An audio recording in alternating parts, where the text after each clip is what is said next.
My family arrived at the Fort Myers airport on a Thursday afternoon for our flight home back to Chicago. This was about a couple months ago. Before we even made it to the gate at the airport, before we got to the gate, we found out that our flight had been delayed about 3 hours.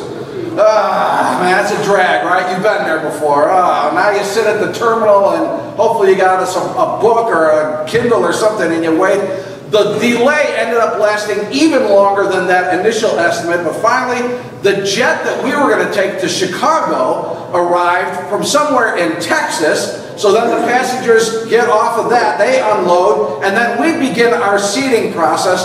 And waited a long time, but now here we go. We're going to board, we're going to take off. Now we always take, my family always takes the very highly discounted airline flights. We got to go as inexpensive as possible. And so naturally, anytime we fly on those kinds of, it's just packed.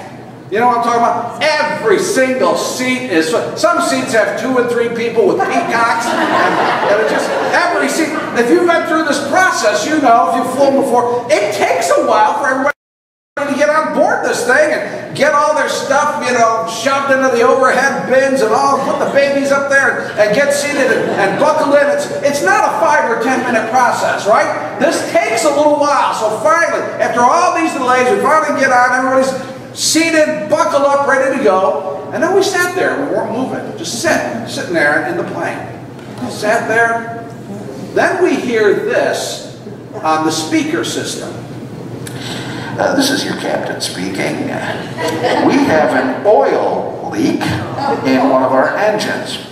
Maintenance people are taking a look at that. Sorry for the delay. This is going to take a few more minutes. And you sort of get this collective moan from everybody, brother. And then he really said this. No, I'm not joking. He really said this.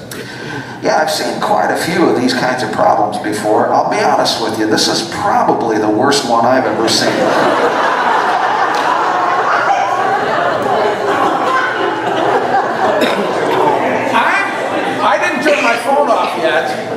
I put on Facebook, like we're sitting on the, and there's an oil leak or something, I don't remember what I said, and Stephanie goes, "Get off that plane now," in all caps. Well, I don't know, a few minutes, I can't remember exactly, we're sitting and wait, a few minutes go by, PA system again. This is your captain speaking. We're going to open up the cabin door, and if you would like to get off of the plane, you may do so. They open up that door, and sure enough, a bunch of people grabbed their stuff, and they got off the plane, and I thought, I'm going to see what happens. Because, you know, planes break, they fix them. Oil leaks, they plug up the leak. Well, see, I mean, the captain, the crew, they don't want to die. So if they're going to get on board and do it, you know, let's see. Several minutes go by, PA system again.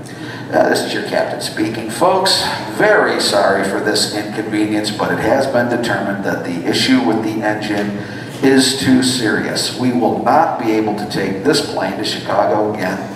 I do apologize, and we're going to have to deboard the plane. Make sure you collect all your belongings. We'll begin deboarding at this time.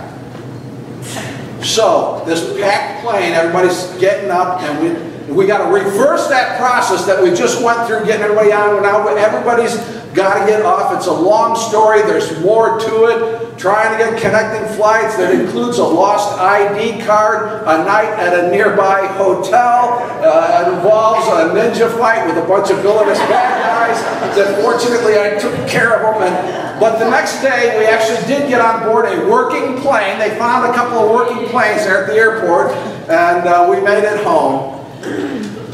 That's not like the worst thing that's ever happened to anybody in the history of the world, right? Far from it, far, far from it. But it's one of those kinds of things in life that can kind of sap your joy away.